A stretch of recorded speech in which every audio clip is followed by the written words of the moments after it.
Hi, my name is Jack. Today I want to share a story that has been weighing heavily on my heart.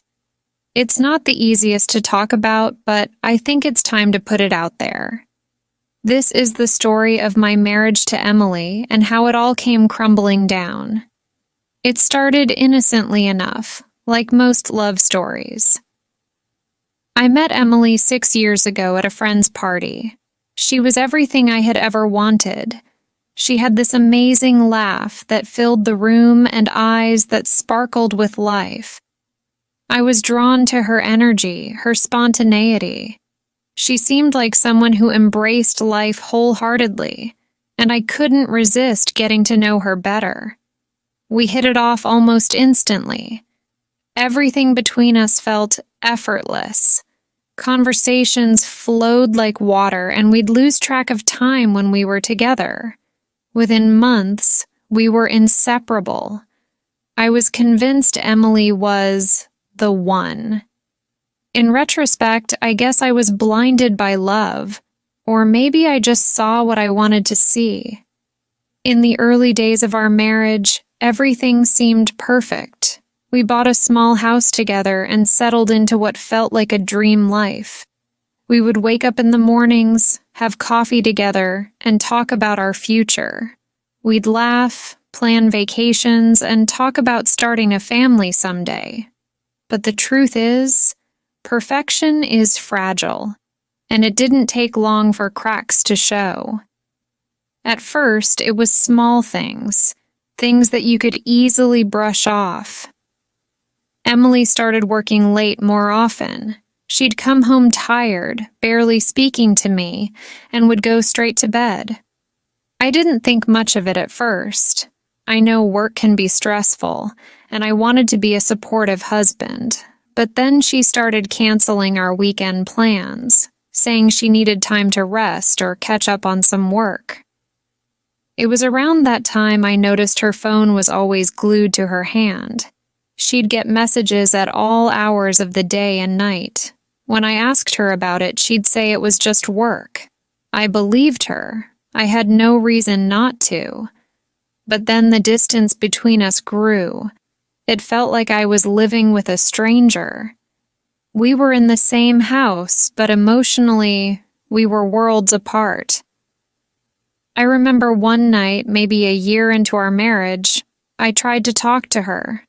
I wanted to know what was going on. "Emily, is everything okay between us? You seem distant," I asked. She looked at me, her face expressionless, and said, "Everything's fine, Jack. You're imagining things." But I wasn't imagining things. I knew something was wrong, but I didn't know how to fix it. I tried harder, planned surprise dinners, arranged weekend getaways, but nothing seemed to bring us back to where we were. It was as though Emily had checked out emotionally, and no matter what I did, I couldn't reach her. As time went on, I started to feel like I was the only one trying. It was exhausting. There were days when I felt like I was walking on eggshells around her, afraid that if I said the wrong thing, it would push her further away. But the more I tried, the colder she became. Then came the lies. It started with little white lies.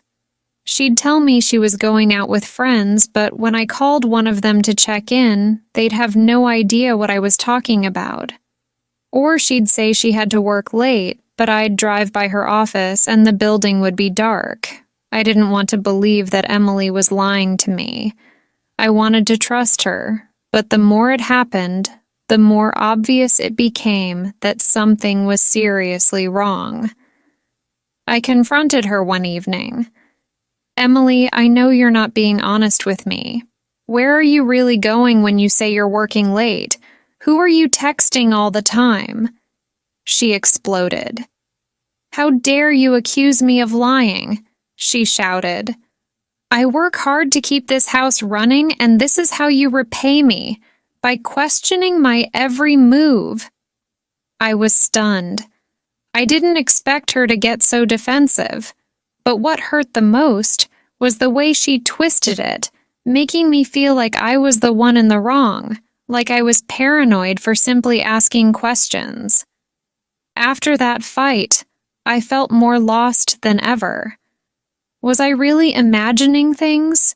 Was I being unreasonable?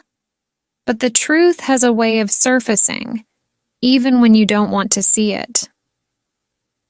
One night, Emily forgot to take her phone with her when she left for the store. It buzzed on the kitchen counter, and curiosity got the better of me. I know it was wrong, but at that point, I felt like I had no other choice. I opened her messages, and there it was, texts from someone named Michael. They weren't work-related, far from it. They were personal, intimate. My heart sank. I didn't confront her right away. I needed time to process. Over the next few days, I watched her more closely. I noticed how she'd smile when a message came in, how she'd rush to leave the room when she got a call. It all made sense now. The late nights, the lies, the coldness. Emily was having an affair. When I finally confronted her, there was no explosive argument, no yelling or screaming. I simply asked, "Who is Michael?" Her face went pale. She stammered, trying to come up with an excuse, but it was too late. The damage was done. "I'm sorry, Jack," she whispered. "I never meant for it to go this far." I stood there, stunned. I couldn't believe what I was hearing. The woman I had loved so deeply, the one I had built my life around, had betrayed me. I wanted to scream, to cry, to ask her how she could do this to me. But instead, I just felt numb. Emily tried to explain, saying she had felt trapped in our marriage, that she didn't know how to tell me she was unhappy. But none of it mattered. The trust was broken, and there was no going back. We tried counseling, but it didn't help.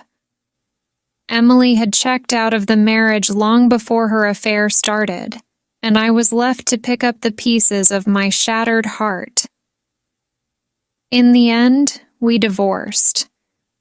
It was painful, but it was the only option. I couldn't stay in a marriage where I was constantly questioning whether I was enough, whether I could trust her. Looking back, I wish I had seen the signs sooner.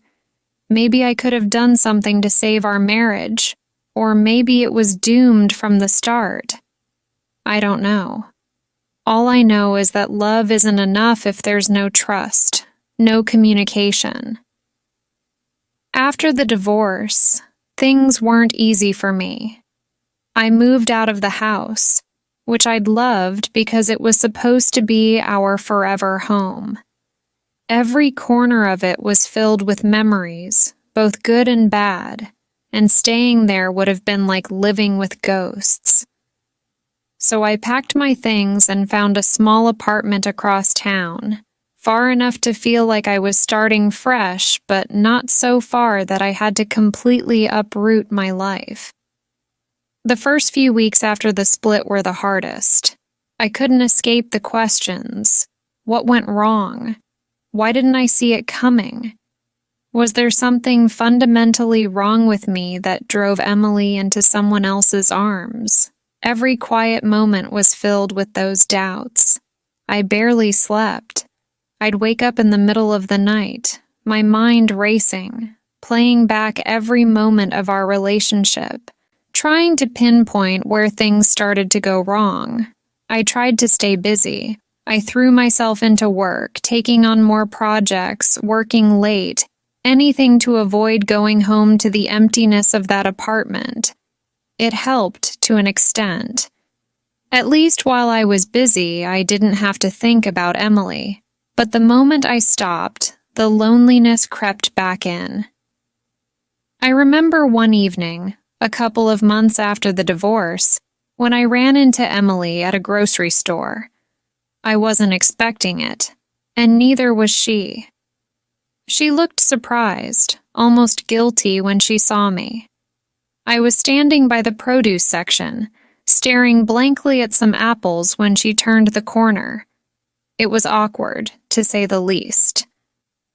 We made small talk, the kind you have with an old acquaintance you haven't seen in years, not with someone you once planned a life with. "How have you been?" she asked, her voice cautious. I shrugged. "You know, taking it one day at a time." She nodded, biting her lip like she wanted to say something else but didn't know how to. I didn't have the energy for a real conversation, so I made up an excuse and left. As I walked out of the store, I couldn't shake the feeling that she had moved on. Maybe she was still with Michael, maybe she wasn't, but the fact that I still cared bothered me. I didn't want to care. She had hurt me, and yet I was still thinking about her.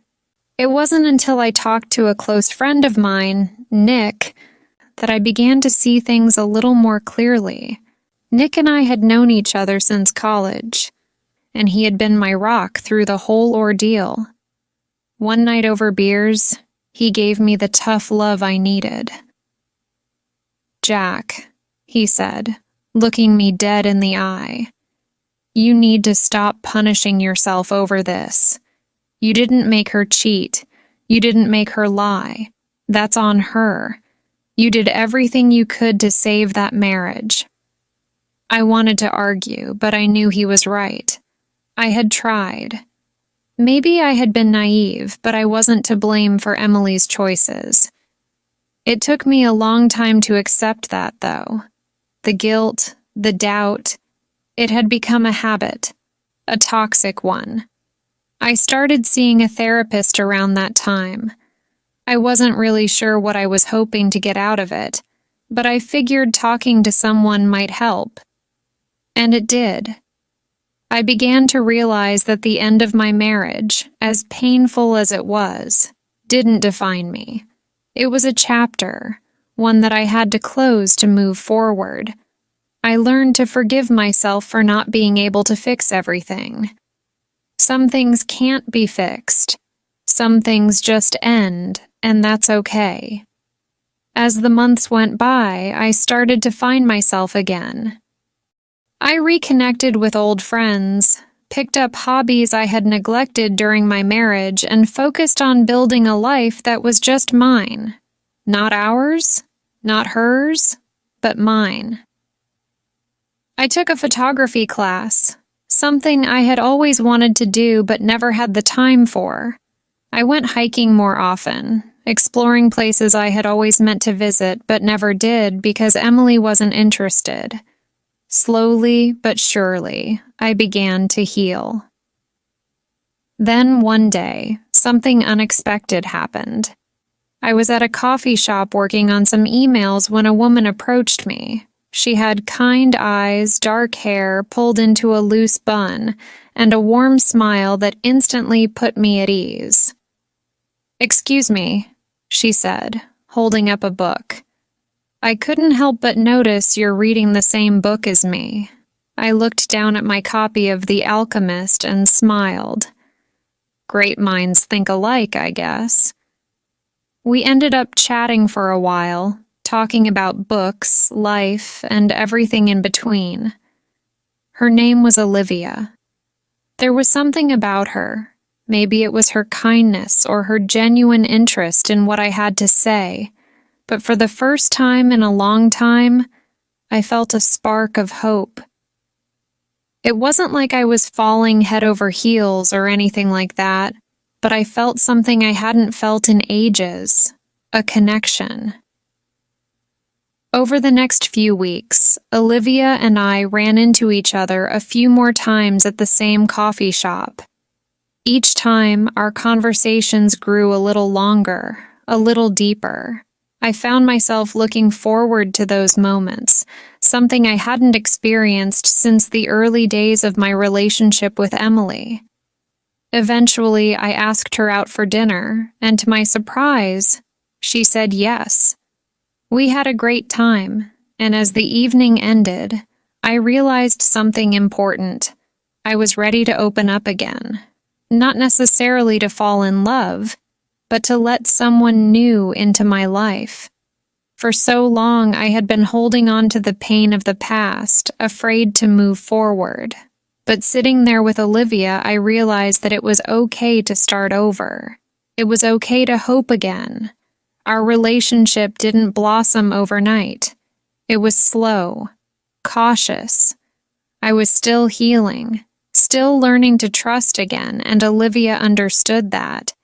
She didn't push me, and for the first time, I felt like I was with someone who saw me for who I was, flaws and all. In time, I let go of the anger I had toward Emily.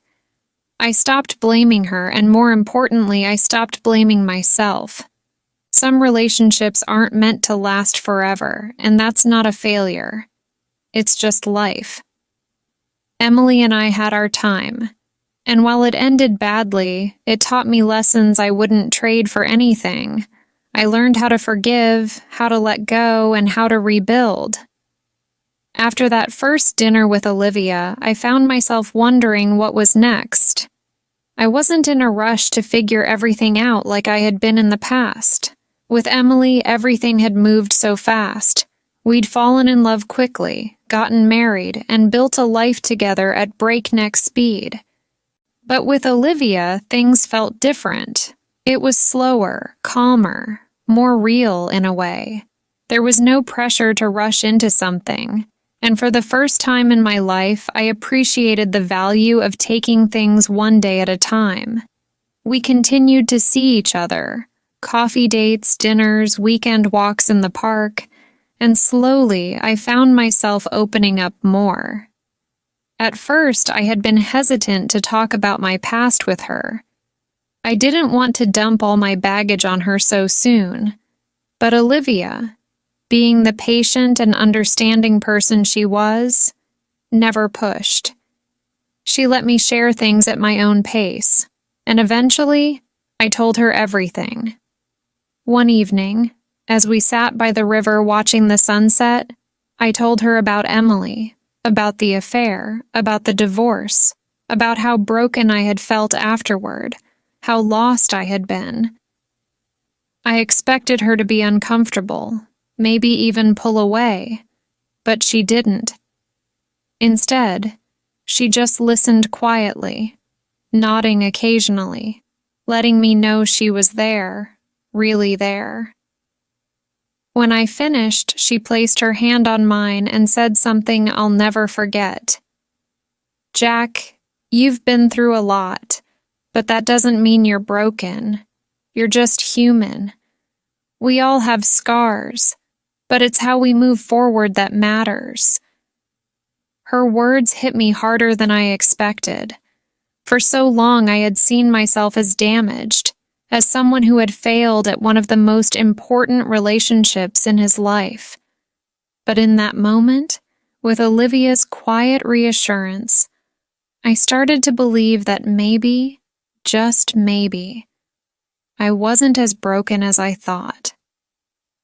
We continued to grow closer, and with each passing day, I felt myself healing in ways I hadn't even realized I needed. Olivia brought a lightness into my life, a sense of peace that I hadn't felt in years. It wasn't just that she was kind or understanding, it was that she saw me for who I was, flaws and all, and accepted me without judgment. As we got to know each other better, I learned more about her past as well. Olivia had been through her own struggles. She had lost her mother to cancer when she was in her early 20s, and the grief had shaped much of who she was. But instead of letting it harden her, Olivia had chosen to embrace life with an open heart. She believed in living fully, in being present, in cherishing the small moments, because she knew all too well how fragile life could be. Her outlook on life was contagious. Being around her made me want to be better, not just for her, but for myself. I started to let go of the lingering bitterness I had toward Emily. It wasn't easy, and there were days when the memories of what had happened still stung, but over time, I realized that holding on to that anger was only hurting me. Emily had moved on, and so should I. I remember one night, months into my relationship with Olivia, when Emily came up in conversation. We were at my apartment, curled up on the couch watching a movie. During a quiet moment, Olivia turned to me and asked, "Do you ever talk to her?" "Emily?" I asked, surprised. "No, not since the divorce." "Why?" Olivia shrugged. "Just curious. I was wondering if you ever got closure." I thought about it for a moment. Closure. It was something I had thought about a lot after the divorce. For a long time, I had wanted answers. Answers that Emily couldn't or wouldn't give me. I wanted to know why she cheated, why she didn't fight for our marriage, why she let it fall apart without so much as a real explanation. But now, sitting there with Olivia, I realized something important. "I don't think I need closure from her," I said slowly, choosing my words carefully. "I've spent so much time trying to understand why things happened the way they did, but maybe it's not about getting answers from her.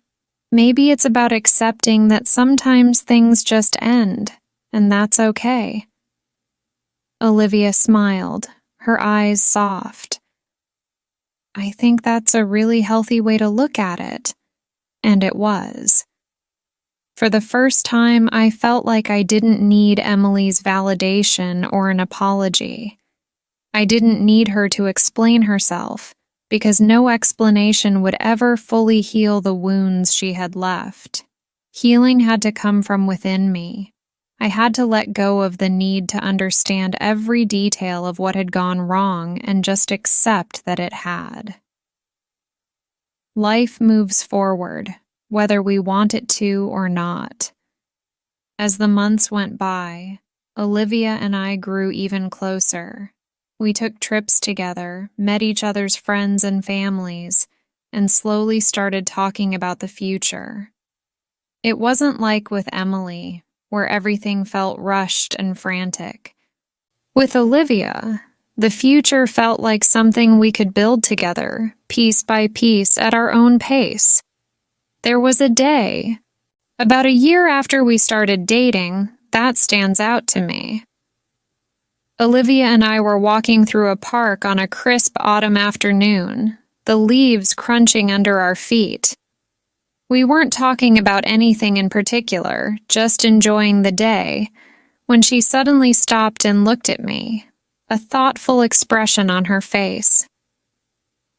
"You know, Jack," she said quietly, "I've been thinking a lot lately about us, about what we want." I raised an eyebrow, curious.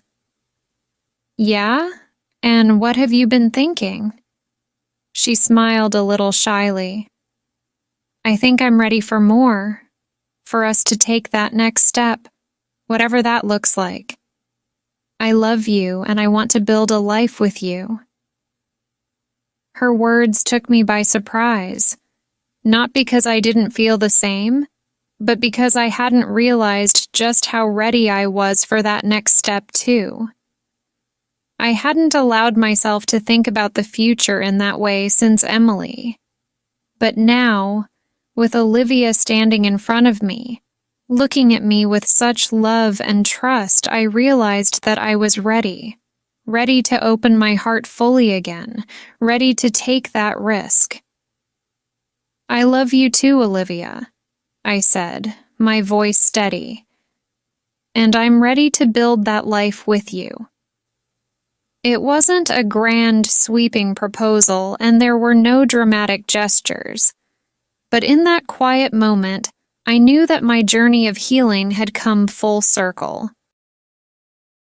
I had gone from a broken man struggling to understand the ruins of his marriage to someone who had rebuilt his life piece by piece, with the help of someone who truly saw him. The future wasn't something I feared anymore. It was something I looked forward to. With Olivia by my side, I knew that whatever came next, we would face it together, open, honest, and with the lessons of the past firmly behind us. Life with Olivia unfolded in ways I never expected. After that autumn day in the park, we didn't rush into any big decisions. We simply continued to grow together, and for the first time in a long time, I wasn't in a hurry. I'd learned that patience was key in a relationship. Olivia and I took things slowly, savoring every moment, and it felt right. It was about 1.5 years into our relationship when Olivia and I decided to move in together. I remember that day vividly. We stood in her cozy apartment, surrounded by boxes and scattered furniture, laughing as we tried to figure out where everything would go. Moving in with someone always brings a mix of excitement and nervousness. You learn things about each other that you never noticed before, little quirks and habits that can either bring you closer or drive you mad. Olivia was neat, organized in a way that put my bachelor-style living to shame. I was more of a throw-it-where-it-fits kind of guy. There were a few minor clashes at first, like when I left dishes in the sink for a bit too long, or when she rearranged my books in alphabetical order, which, I admit, actually made finding things easier. But those were small things, and we found ways to navigate them together. It wasn't about perfection, it was about compromise, about learning to live with each other's flaws and differences. One evening, after we had finished unpacking the last of the boxes, we sat down on the couch, exhausted but happy. The place didn't quite feel like home yet, but it was starting to. I looked over at Olivia, her hair falling loose from the messy bun she tied up earlier, and I realized just how much my life had changed. "Do you ever think about the future?" I asked her, my voice soft in the dimly lit living room. Olivia looked at me, a small smile playing at the corners of her lips. "Of course. I think about it all the time." "Why?" I hesitated for a moment, unsure of how to express the thoughts swirling in my head. I had spent so much of my life afraid of the future, afraid of what it held after everything that had happened with Emily. But now, with Olivia, the future didn't seem so daunting anymore.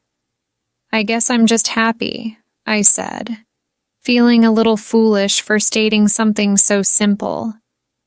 For the first time in a long time, I'm not scared of what's next. I don't feel like I'm trying to fix something or fill a void. I'm just happy. Olivia's smile widened and she leaned over, resting her head on my shoulder. "I'm happy too, Jack, more than I've been in a long time." We sat there in comfortable silence, listening to the soft hum of the city outside our window. The night felt peaceful, like the calm after a long storm, and in that moment, I realized just how far I had come from the man who had once felt so broken, so lost. I wasn't that person anymore. But life, as I'd learned, has a way of throwing curveballs when you least expect them. A few months after we moved in together, I received a message from someone I hadn't heard from in a long time, Emily. It was a simple text, nothing dramatic or overly emotional, just, "Hey Jack, it's been a while.